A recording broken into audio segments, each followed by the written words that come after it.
Hello and welcome back to the series of from the scratch. यहाँ मैंने दो तरीके की रोटी बनाई है। जो पहले वाली रोटी है, इसके अंदर चावल के आटे के साथ और कंपोनेंट्स भी एडेड है। ये बिल्कुल सॉफ्ट रहती है। ये जो रिज़ल्ट्स हैं, ये मैंने रोटी बनाने के 3 घंटे के बाद रिकॉर्ड करे थे टू शो द सॉफ्टनेस। जो पहले वाली ये रोटी है, इसके अंदर इलास्टिसिटी है। अब हम दूसरी रोटी भी देख लेते हैं। ये ग्लूटेन फ्री होने के साथ साथ लैक्टोज़ फ्री भी है। ये भी बिल्कुल सॉफ्ट रहती है। इसके अंदर हमने सिर्फ चावल का आटा यूज़ किया है। आप देख सकते हैं, ये भी 3 घंटे के बाद बिल्कुल सॉफ्ट है। मैं एक बारी इसकी भी बाइट दिखाती हूँ।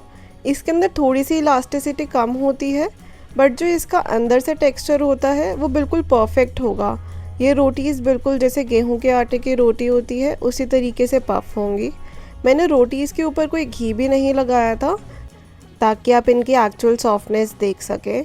आप देखिए ये कितनी सॉफ्ट हैं कि हमारे हाथ में कितनी इजीली फ़ोल्ड होके वो इजीली खुल भी रही हैं। इन्हें बनाने का प्रोसेस शुरू करते हैं। मैं पहले एक रोटी का डिमॉन्स्ट्रेशन दे रही हूँ।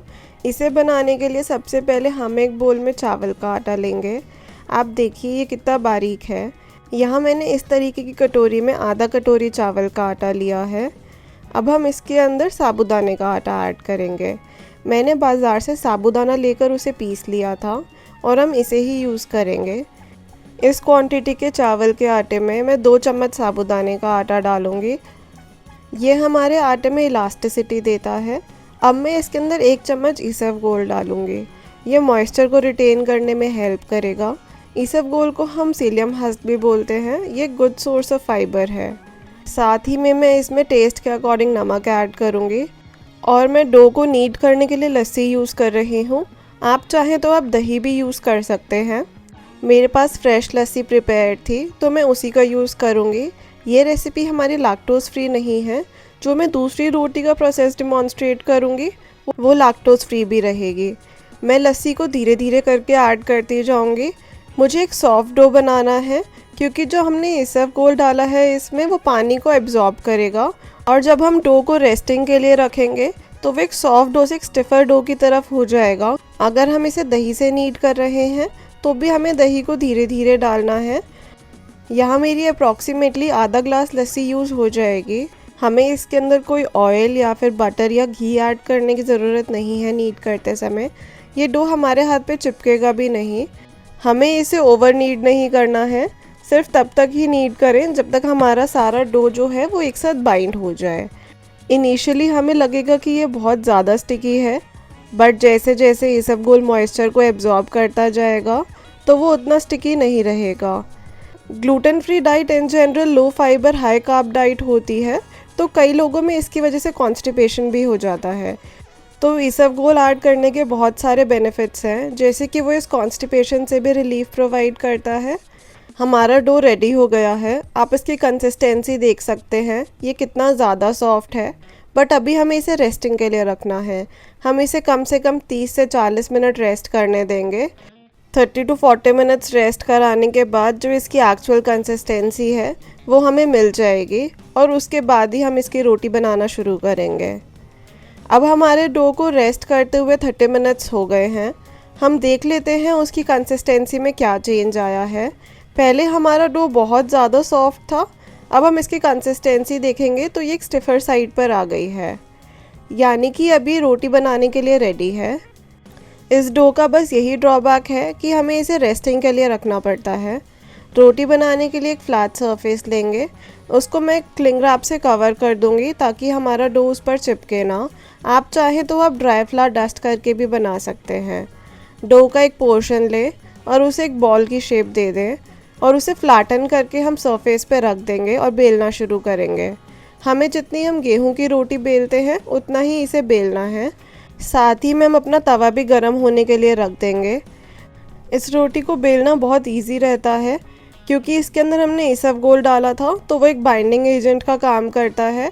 साथ ही में जो हमने साबूदाने का आटा डाला है वो जो इलास्टिसिटी प्रोवाइड करेगा, तो बेलते समय वो स्ट्रेच बहुत ईजीली आ जाएगा। आप रोटी की थिकनेस देख सकते हैं, हमें यही थिकनेस रखनी है। अब हम रोटी को गरम तवे पर ट्रांसफ़र कर देंगे।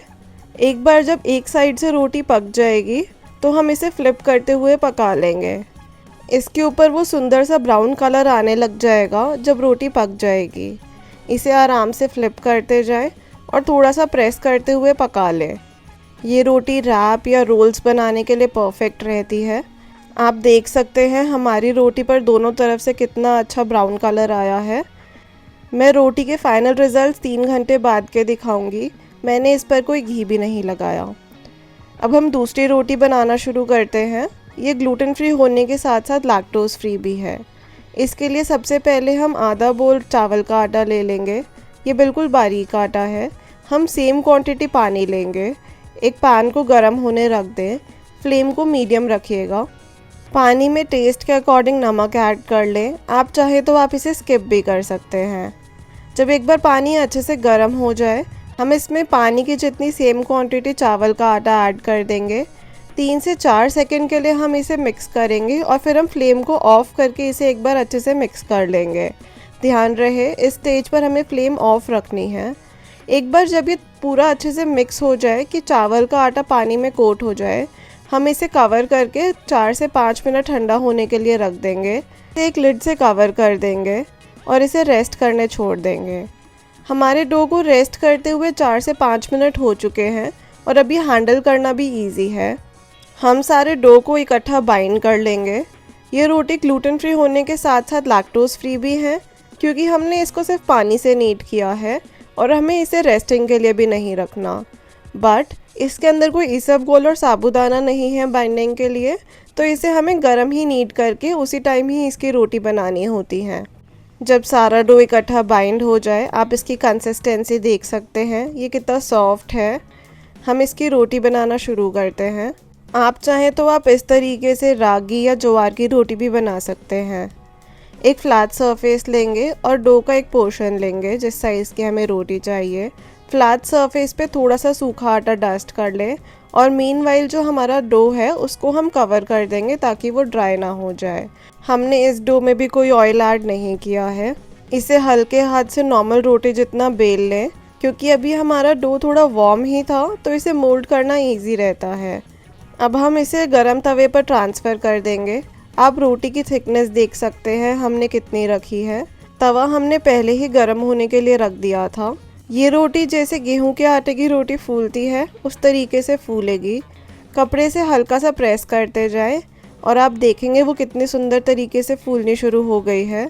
आप देखिए उसके अंदर कितने अच्छे से एयर ट्रैप हुई है। इसी तरीके से हमारी सभी रोटीज़ लाइट और एयरी बनेंगी। फ्लिप करते हुए पका लें जब तक वो ब्राउन कलर ना आ जाए। कपड़े से हल्का हल्का बीच में प्रेस करते जाएं। आप देखेंगे हमारी कितनी अच्छी रोटी रेडी हो रही है। अगर आप इन रोटीज़ पर घी लगा के रखेंगे तो ये और भी सॉफ्ट रहती हैं। मुझे इसका रिज़ल्ट दिखाना था कि वो 3 घंटे के बाद भी कैसी हैं विदाउट यूजिंग एनी घी और ऑयल और बटर, तो मैंने कोई घी नहीं लगाया है। हमारी रोटीज़ को रेस्ट करते हुए 3 घंटे हो गए हैं। ये फर्स्ट रोटी जो है इसके अंदर हमने साबूदाना ऐड किया था और ये दूसरी रोटी इसके अंदर हमने सिर्फ चावल का आटा यूज़ किया था।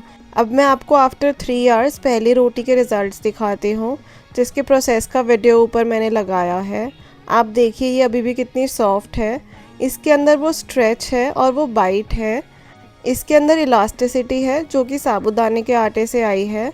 जब हम इसकी बाइट को ब्रेक करते हैं तो वो एक अलग से पुल आता है। इस रोटी का ये बेनिफिट है दूसरे के मुकाबले कि इसके अंदर हमने इसबगोल डाला है जो कि फाइबर कंटेंट को इंक्रीज़ करता है और डाइजेशन को ईजी करता है। आप इनमें से कोई भी रोटी टिफ़िन बॉक्स में पैक करके दे सकते हैं और वो हमेशा सॉफ्ट रहेंगी। अब हम दूसरी रोटी के रिज़ल्ट्स देखते हैं। 3 घंटे के बाद ये रोटी भी परफेक्टली सॉफ्ट है। आप देखिए मैंने उसको किस तरीके से क्रश किया था, बट वो फिर भी इतनी ईजिली अनफोल्ड हो रही है। जो लोग लैक्टोज इंटॉलरेंट हैं ये रोटी उनके लिए सूटेबल रहती है। इसकी वीडियो का प्रोसेस भी मैंने ऊपर अटैच कर दिया है। आप इसका अंदर का टेक्सचर भी देख सकते हैं कि वो कितना परफेक्ट आया है।